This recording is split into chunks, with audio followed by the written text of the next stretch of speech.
आत्तापर्यंत आपण पाहिलं रामराव आणि सुमनताई दोघे बागेत फिरायला गेले होते.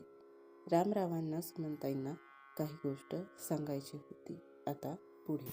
खरं तर लग्न झालं तेव्हापासूनच तुला सुमी अशीच हाक द्यावीशी वाटायची. पण घरात, भावंडात, अगदी चुलत, मावस, आत्तेभावात मी सर्वात मोठा आणि त्या नात्याने तूही घरात सर्वात मोठी. त्यातल्या त्यात मी शिक्षकी पेशाचा. असं वाटायचं मीच तुला सुमे म्हटलं तर बाकीचे घरातले तुला असंच काही बाही बोलतील.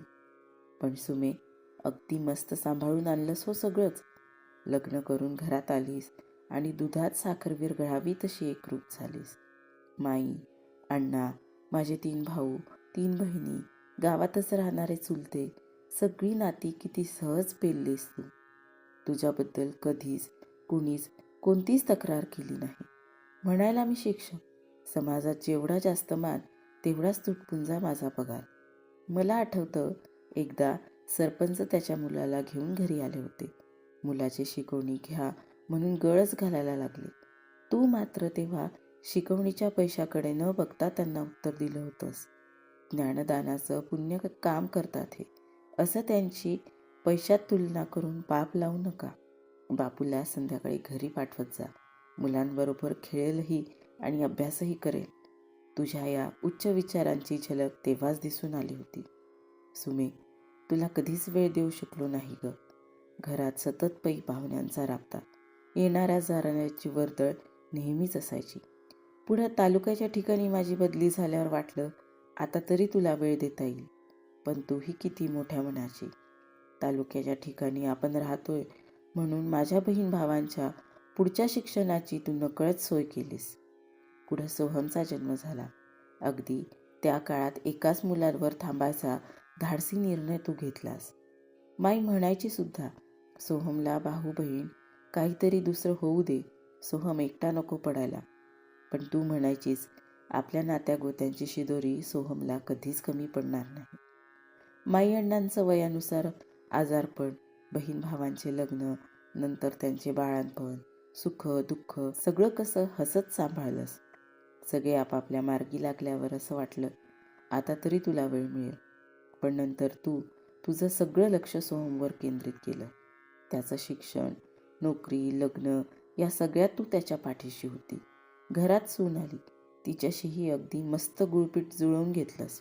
या सगळ्यात माझं तुझ्यावरचं प्रेम मात्र व्यक्त करायचं राहून गेलं. तुला काय हवं नको, तुझं मत काय विचारायचं राहूनच गेलं. प्रत्येकच गोष्टीत तुला गृहीत धरत गेलो. रामराव बोलत होते. त्यांचा कंठ दाटून आला होता. कोण म्हणतं प्रेम व्यक्त करायचं राहून गेलं? बोलून दाखवलं म्हणजेच प्रेम असतं का? त्याहीपेक्षा प्रेम कृतीतून दिसून येतं हे महत्त्वाचं नाही आहे का? तुम्ही कधी कुणासमोर माझा पाण उतारा केला नाहीत. कधी कुणासमोर मला अपशब्द बोलला नाही.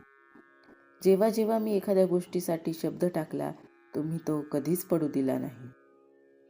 पैसा, अडका, दागदागिन्यांचा मला कधीच मोह नव्हता. ते काय आज आहे उद्या नाहीत. आपलंच बघा ना, जुनी सायकल कमी पैशात मिळत होती म्हणून घेतली होती आपण. आणि आज आपल्या दारात सोहमची 2 चाकी, अर्पिताची 2 चाकी, अजून 4 चाकी ती वेगळीच, आणि अर्णवच्या सायकली तर विचारूच नका. हे मात्र नक्की की मी पैसा गोळा करण्यापेक्षा नातीगोती भरपूर गोळा केली. तीच माझी श्रीमंती आहे. या सगळ्यात तुमची साथ आणि विश्वास यामुळंच सर्व नात्यांना पूर्णत्व आहे. सुमनताईंनी बोलता बोलता रामरावांच्या हातावर हात ठेवला.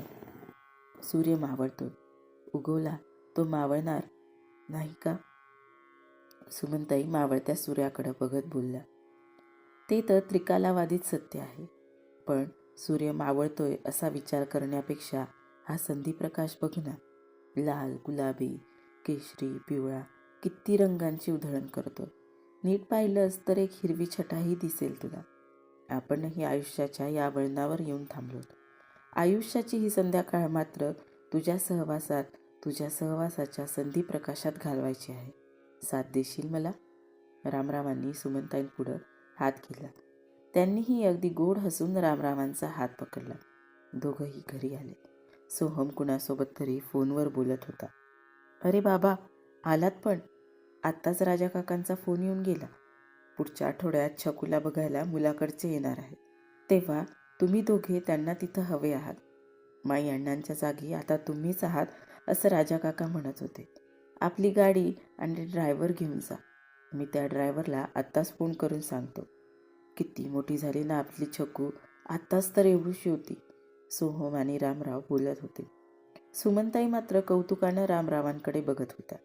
कारण याच नात्यामुळं त्यांना नात्यागोत्याची शिदोरी मिळाली होती. आता आयुष्यातला प्रत्येक क्षण रामरावांसाठीच जगायचं असं त्यांनी मनाशी ठरवलं होतं. तेवढ्यात घरात सुरू असलेल्या FM वर त्यांच्या आवडीचं गाणं लागलं होतं. त्याचे बोल ऐकून त्याही अगदी गोड हसल्या. संधी काली आशा, धुंदल्या दिशा दिशा, चांद येई अंबरी, चांद राती रम्यता, संगती सखी प्रिया, प्रीत होई बाबरी. धन्यवाद.